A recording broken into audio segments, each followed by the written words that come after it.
Yan lang po ang pagta-transition namin sa edad nila na 34 days old.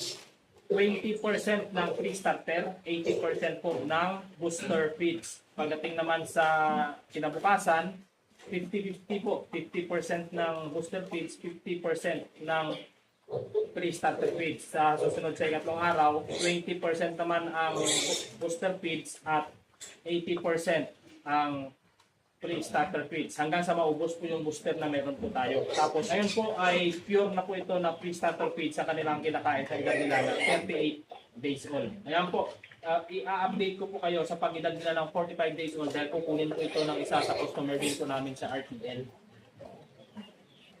I-update ko din po kayo ng kanilang mga timbang. Ayan, hanggang dito na lang po ang video nito mga ka-Asenso. Ayan po sa mga nagtatanong kung ano pinapakain namin sa aming mga piglets. Early win, immunobooster po nung sila ay piglets pa. Ngayon medyo palaki na po sila. Pre-starter feeds na po yan. Early win na review lang. Ayan po. Hanggang dito na lang po.